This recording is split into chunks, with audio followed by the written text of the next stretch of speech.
Wait a minute. Who are you like? I'm Michael Myers. What do you mean you're Michael Myers? I'm Michael Myers. No, I'm Michael Myers, Pat. If you were Michael Myers, what were you doing last Halloween then? I got myself a big butcher knife and I stabbed some people. What did you do last Halloween? I got myself a big butcher knife and I stabbed some people and all. If you're Michael Myers, where's that wee hole for that needle in your neck? I can't see one. Oh, I haven't got one neither. You were in the shit sequel, weren't you? Halloween H20. I'm from the original, pet. Oh, go on, man. We're all Michael Myers. Go and make a shape. Get out of here.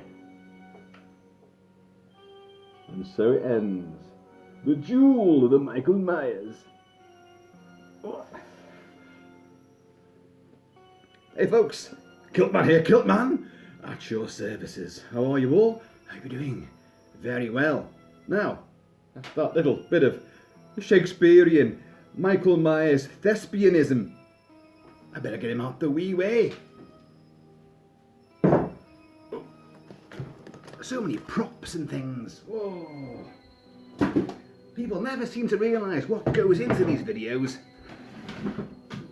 Not a lot, really. Unless you're talking about this stuff. And then there's plenty of it. Folks, Kilt-Man here, Kilt-Man at your services. How are you all? Hope you're doing very well. Yes, we're banging the old Michael Myers drum yet again. Because it came to my attention that I've got quite a good Michael Myers mask which I haven't discussed at all. You've just seen it. It would be this one here. Sculpted by Justin Maybury, the awesome art director from Trick or Treat Studios. Yes, it's Trick or Treat Studios again. Don't go looking for the little tag because I can't find it. It's gone. It's somewhere, but it's not here right now. But yeah, this is the mask. Sculpted by Justin Maybury from Trick or Treat Studios for Halloween H20. Yes, the Steve Miner sequel, which is actually a sequel to Halloween 2. So in yet another timeline for Michael Myers, you've got Halloween 2 from 1981, and then this. And this film, H20, is kind of like a hybridized version, a forerunner for what we got in Halloween 2018. Because this was going to be subtitled The Revenge of Laurie Strode. Because Laurie Strode again is now again played by Jamie Lee Curtis, is an alcoholic. Can you hear those? I shot him 6 times. I shot him in the heart. You did, you know. But you're not human. And so she's got a son, Josh Hartnett. She's gone into witness protection. She's got a new name, Kerry Tate. But 20 years later, Michael Myers has reawakened and gone back on the kill crazy rampage, and he's mopping up everybody from the previous movies who may have survived, including Nurse Marion.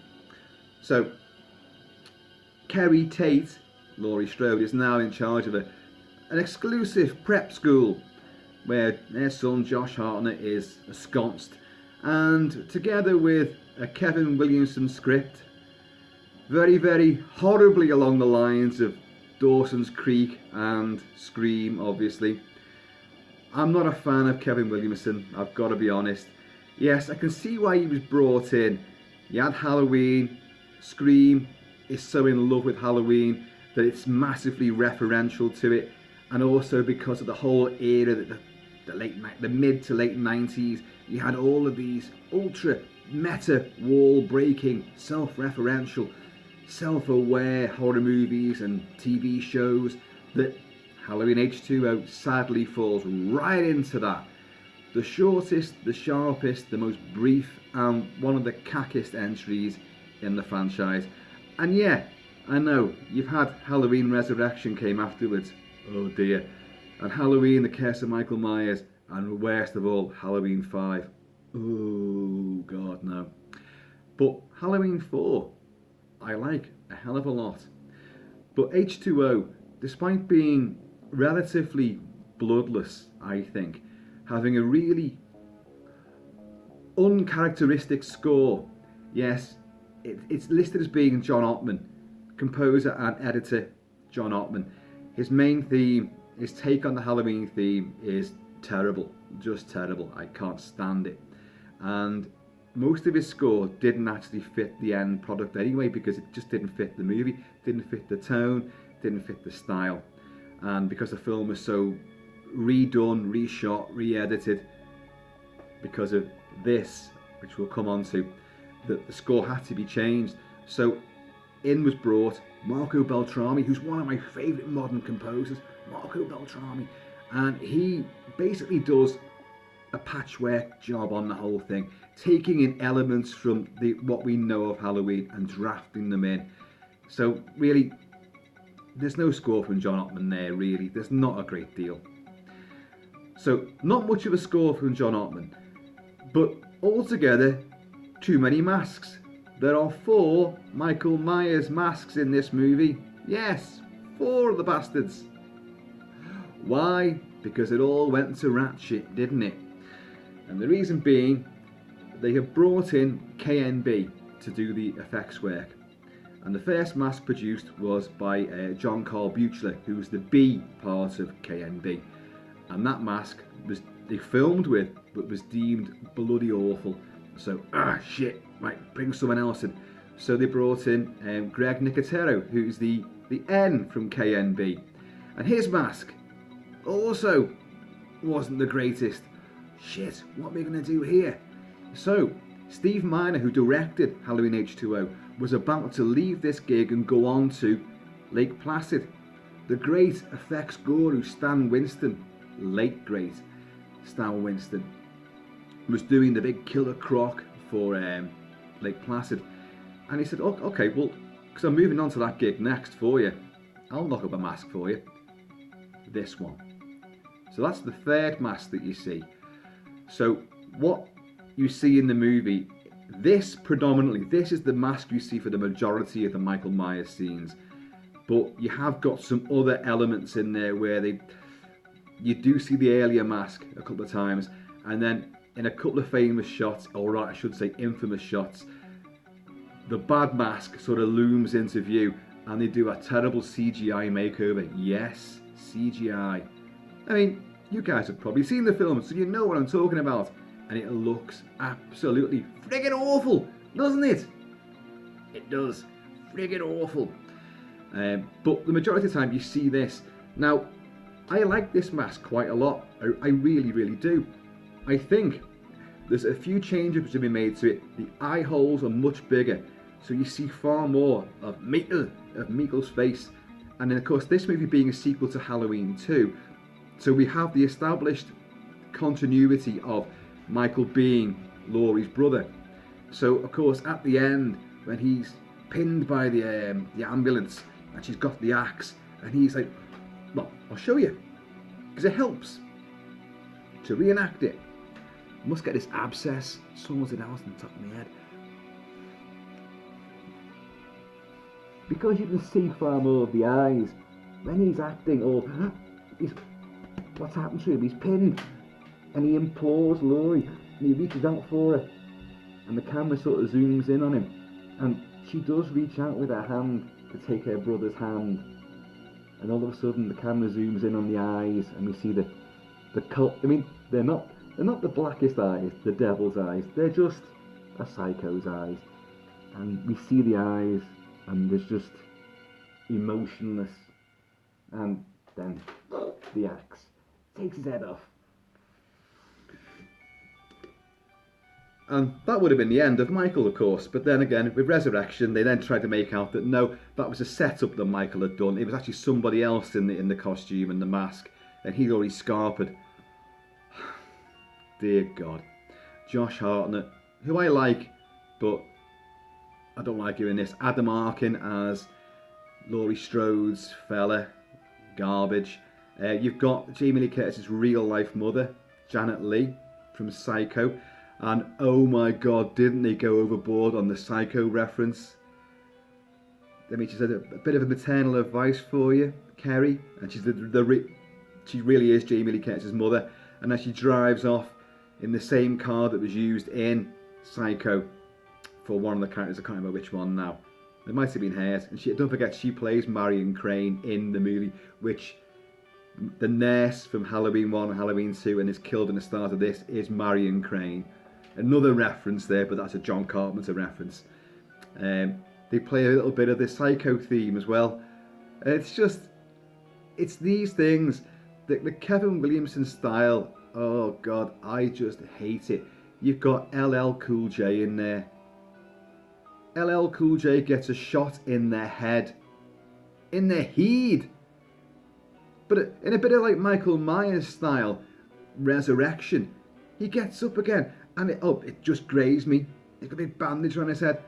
Do you remember how he survived as well in Deep Blue Sea, a film which I absolutely love, apart from elements like that, where he's clearly going to get chomped to bits by a 30-foot Mako shark, and yet he still gets out, and he's all right, really.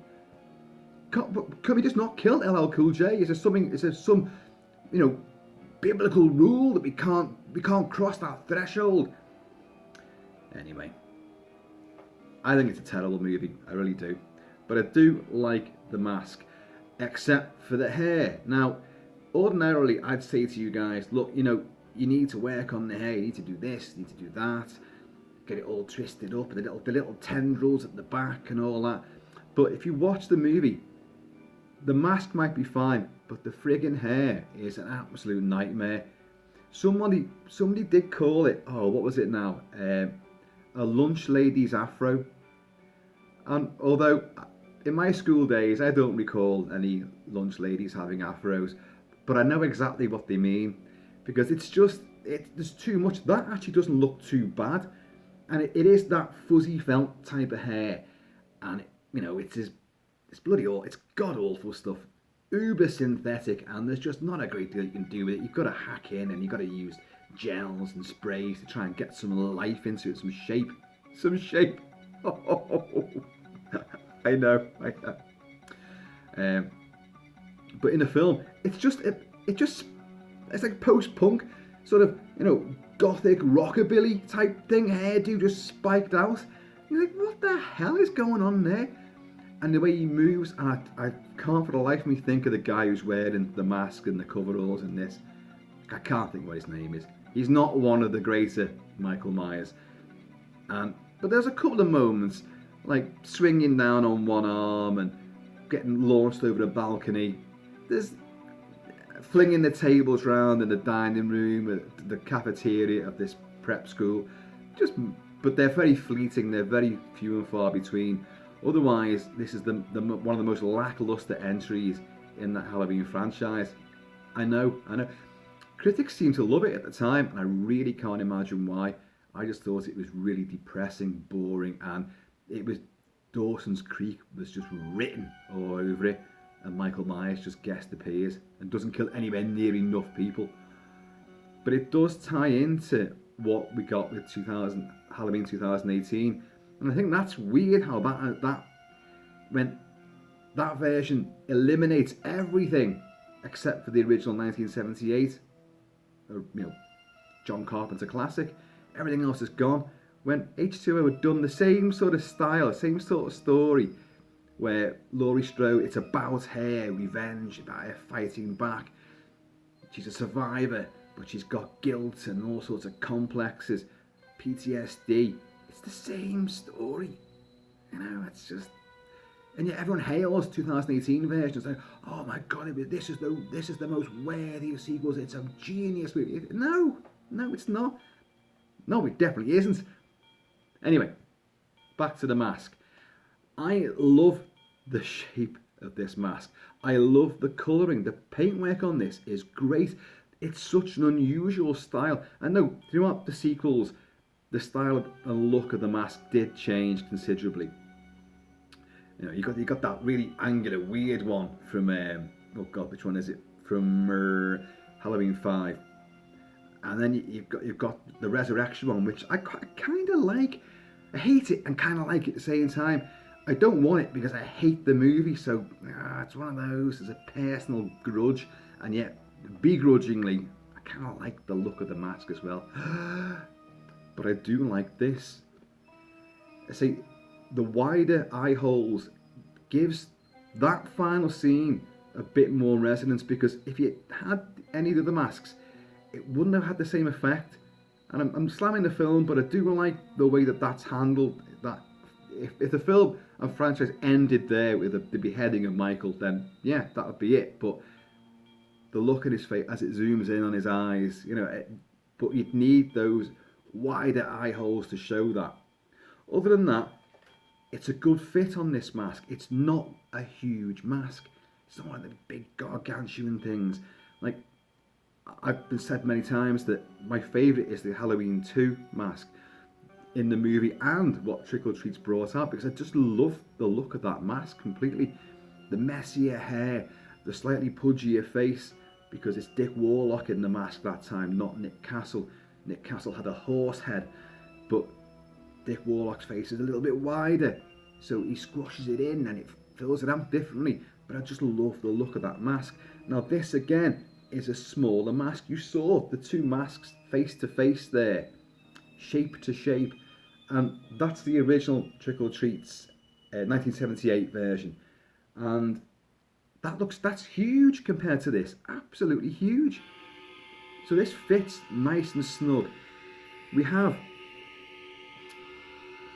the glue line from the sideburns that were initially the William Shatner mask, and of course all they did was take the sideburns off and they repainted it, fucked about with the hair a fair bit, just tried to de-Shatner it a little bit, but we all knew it was Shatner. Now, of course, the weird thing is that mask is not like, it's not meant to be the same bloody mask that he had in the first two movies. In fact, I can't remember where he gets the mask from. Has he kept it? Has he been on the lam since Halloween 2? You said yourself you saw him burn. So again, there's a throwaway line which you're going to get in Halloween Kills. No, let it burn, let him burn. Which you've seen in the teaser trailer when the Strode abode is all ablaze and he's been left in a fire trap, but we know he won't be in there for long. But back to the mask. I love the shading of the eyebrows. I love the shape of the nose. I love, you've got the pursed lips. You've got a slight Shatner pudginess to the face. But I love this sort of sickly milk that's gone off sort of shade that it's got. It's kind of like mutant jizz shade. That's all I can come up with, but it looks great. The hair is a nightmare. It's a nightmare in the film, and it's a fucking god awful nightmare on this mask, because we're going back to the days when these horrible look at all this. It's just done in layers. This fuzzy felt synthetic hair is just fucking lashed on in little rows, little strips. So you've got all this acres of baldiness, this alopecia. Look at it. There's a fucking Friar Tuck going on there. And yes, you can play around with it. Yes, you can flatten it down. You can do all sorts to it. I like the fact that Trick or Treat have learnt now, because they had so many complaints about these masks and their hair, and especially this layering effect, that even though they're still doing layered hair in strips, the coverage is infinitely better. It's glued down better, and the hair itself is much better quality. So I'm not going to be too critical about this, because they do seem to have learnt their lesson, in my experience anyway. But that is horrible. It is just horrible. It doesn't look too bad from the front, I'll be honest. But you turn it around and then you go, oh, what's going on there? Poor old Michael. You need some kind of, I don't know, titivation going on. And I might spend some time with it at some point. Look at that. It's like, whoa, alarming. So, folks, there you go. Now, as I said before, in my little prologue, there are no knitting needle holes. So it kind of makes a mockery of the fact that, you know, we've got the sideburn glue strip actually emblazoned on it. But, you know, I don't know. Because obviously, if it's the same mask, if it's the same William Shatner mask that Michael Myers had picked up in the first place, then there would be a needle hole in it.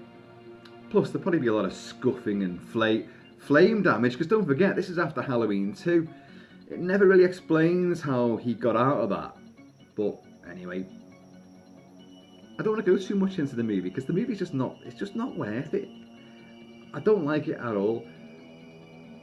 I mean, I had hold of a copy of it before, and I thought, oh, watch it before you do the video, watch the film. And then I looked at it and then thought about it and looked at it again, looked at the masks, and me and the mask both agreed, don't bother, don't waste your time with it. I know it's only on for like 86 minutes or something like that, but that's still 86 minutes you'll never get back.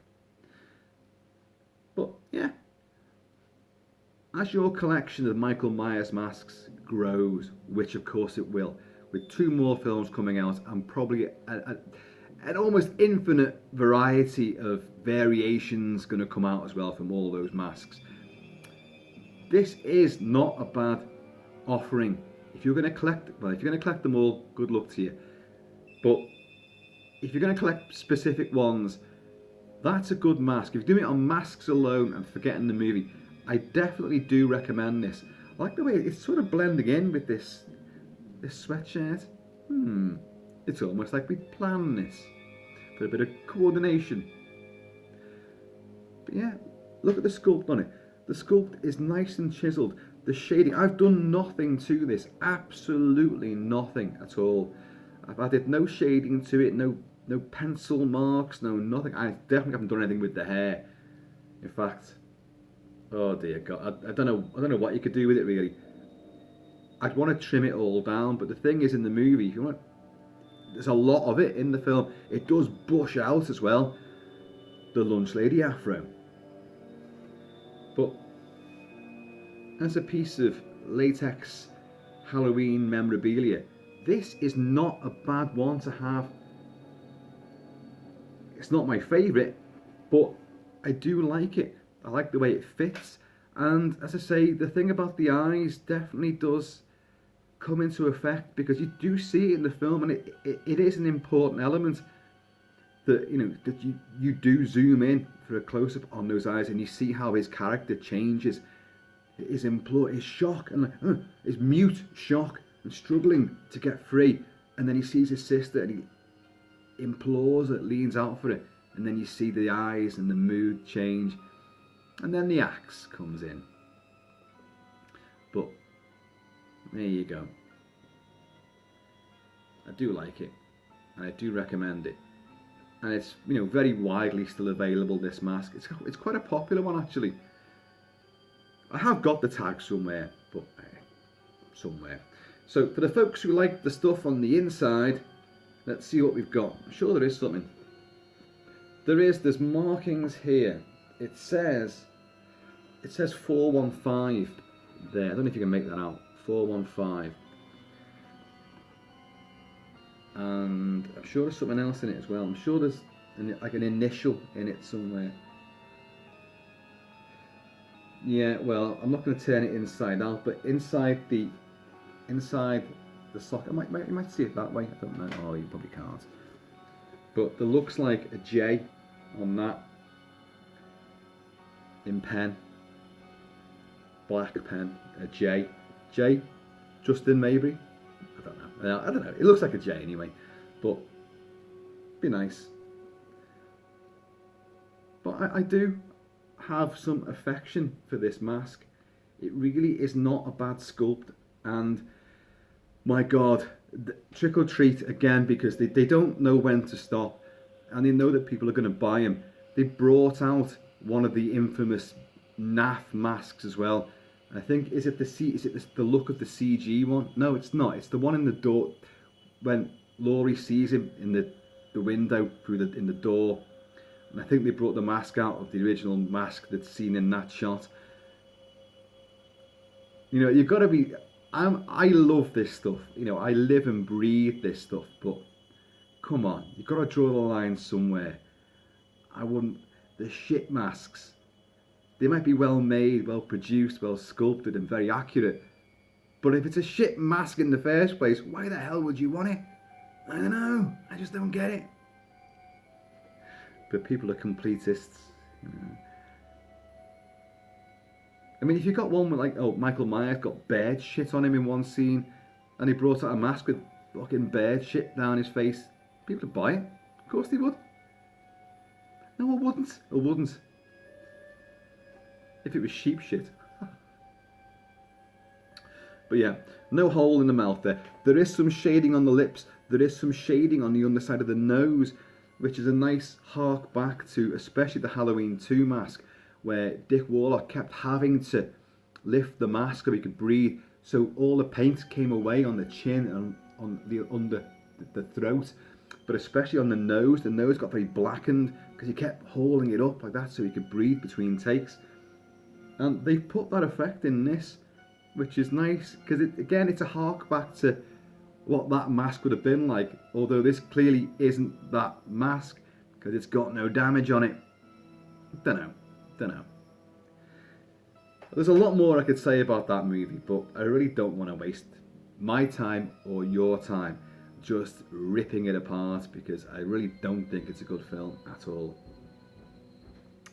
But anyway, folks, there you go. That is the Halloween H20 mask from Trick or Treat Studios. There it is in profile, and it does look good, doesn't it? It does look good. Yeah. You know, I am, the more I look at it, I'm sitting here getting more and more smitten with this mask all the time. Forget the lousy, stupid bouffant, but that look, that shape, and that colour, and the shading and the detail, it's very subtle. There's not a great deal going on. This is a blank sort of ghost face, which is what the whole thing's meant to be. Just this blank, pale, emotionless face.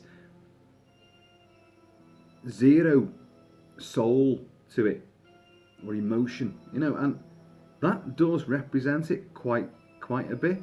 Whereas a lot of the other Myers masks have more decay, more detail, sharper features, just something about them which gives it more character and identity, almost forgetting that the whole point should be that it's just completely blank.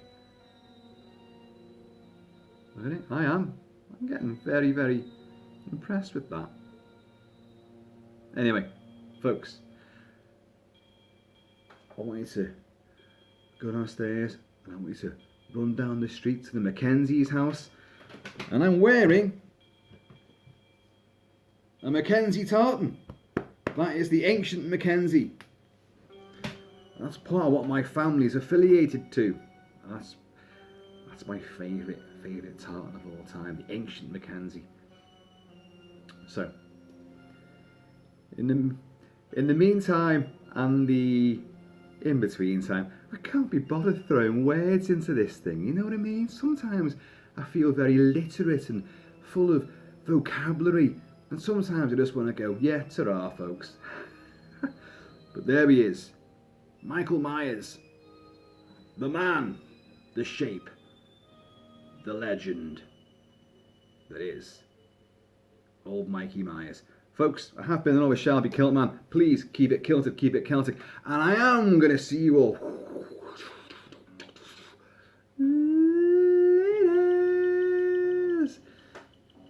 Maybe someone around here gave him lessons.